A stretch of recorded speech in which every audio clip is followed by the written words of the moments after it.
ദൈവനാമത്തിന് മഹത്വം ഉണ്ടാകട്ടെ. നമ്മൾ പ്രാർത്ഥിച്ച് എങ്ങനെയാണ് പിശാചിനെ ബന്ധിക്കേണ്ടതെന്നാണ് ഇന്നത്തെ നമ്മുടെ വിഷയം. ആദ്യം തന്നെ നമ്മൾ എങ്ങനെയാണ് പ്രാർത്ഥിക്കേണ്ടതെന്ന് മനസ്സിലാക്കിയിരിക്കണം. നമ്മൾ പ്രാർത്ഥിക്കുമ്പോൾ ആദ്യം തന്നെ കർത്താവിന് നന്ദി പറഞ്ഞ് ഈശോയെ മഹത്വപ്പെടുത്തണം.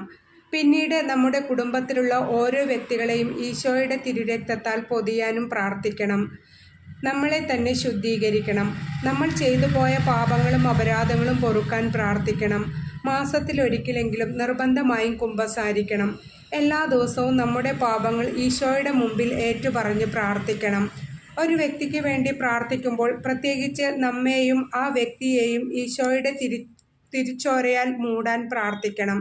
കാരണം ആ വ്യക്തി ഏതെങ്കിലും തരത്തിലുള്ള ബന്ധനത്തിലാണെങ്കിൽ അത് പ്രാർത്ഥിക്കുന്ന നമുക്ക് തന്നെ ബുദ്ധിമുട്ടാകും. ആദ്യം നമുക്ക് സംരക്ഷണം ചോദിച്ച് പ്രാർത്ഥിക്കണം. തിന്മയുള്ളവർക്ക് വേണ്ടി പ്രാർത്ഥിക്കുമ്പോൾ ആ തിന്മ നമ്മെ ഉപദ്രവിക്കാതിരിക്കാനാണ് സംരക്ഷണം ചോദിച്ച് പ്രാർത്ഥിക്കുന്നത്. ഈശോയുടെ തിരുരക്തത്തിന് പിശാചിന് വലിയ ഭയമാണ്. പൈശാചിക ബന്ധനങ്ങൾ ഉണ്ടെന്ന് നമുക്ക് തോന്നുന്ന വ്യക്തികൾക്ക് വേണ്ടി വചനങ്ങൾ ഉരുവിട്ട് പ്രാർത്ഥിക്കണം. കാരണം വചനത്തിൻ്റെ മുമ്പിൽ പിടിച്ചു നിൽക്കാൻ സാത്താന് സാധിക്കില്ല. നമ്മെ വേദനിപ്പിക്കുന്ന വ്യക്തിയോടല്ല നമ്മൾ പോരാടേണ്ടത്. ആ വ്യക്തിയിലുള്ള പൈശാചിക ശക്തികളെ യേശുവിൻ്റെ നാമത്തിൽ ബന്ധിച്ച് പ്രാർത്ഥിച്ചാൽ കുറച്ച് ദിവസത്തിനുള്ളിൽ തന്നെ അതിൻ്റെ ഫലം നമുക്ക് തിരിച്ചറിയാൻ സാധിക്കും. നമ്മുടെ പ്രാർത്ഥന ഒരു യുദ്ധമാണ്. ആ യുദ്ധത്തിൽ കർത്താവ് നമ്മെ സഹായിക്കാനായി അനവധി മാലാഖമാരെ സഹായത്തിന് അയച്ചു തരും. നമ്മൾ ആരും പരിശുദ്ധരല്ല. നമ്മുടെ ബലഹീനതകൾ പിശാചിനറിയാം. നമ്മൾ പോലും അറിയാതെ സാത്താൻ അത് മുതലെടുക്കും. ചില സമയങ്ങളിൽ നമുക്ക് ആരെ കണ്ടാലും ചിരിക്കാനോ സംസാരിക്കാനോ സന്തോഷിക്കാനോ സാധിക്കാത്ത വിധത്തിൽ പിശാച് നമ്മെ കെട്ടിയിടും. നമ്മൾ പോലും അറിയാതെ നമ്മുടെ മനസ്സിനെ അന്ധമാക്കും. ഇങ്ങനെയുള്ള സാഹചര്യങ്ങൾ തിരിച്ചറിഞ്ഞ് നമ്മൾ വിടുതൽ പ്രാപിക്കണം. ഇന്ന് അനവധി ക്രിസ്തീയ മക്കൾ തെറ്റായ ആചാരങ്ങളിലേക്കും അനുഷ്ഠാനങ്ങളിലേക്കും പോകുന്നത് കാണാൻ സാധിച്ചിട്ടുണ്ട്.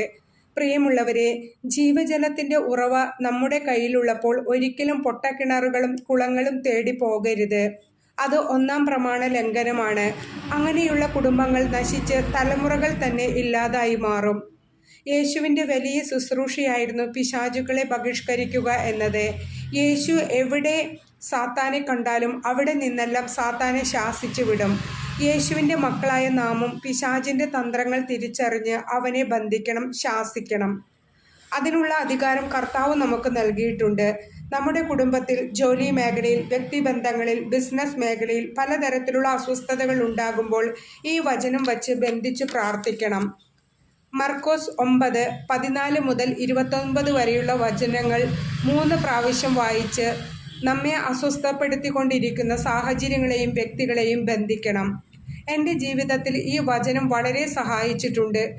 നിങ്ങളും ഇങ്ങനെ ചെയ്തു നോക്കണം. തീർച്ചയായും പ്രതിഫലം ലഭിക്കും. എൻ്റെ എല്ലാ സബ്സ്ക്രൈബേഴ്സിനെയും വ്യൂവേഴ്സിനെയും കർത്താവ് സമൃദ്ധമായി അനുഗ്രഹിക്കട്ടെ. ആമേൻ.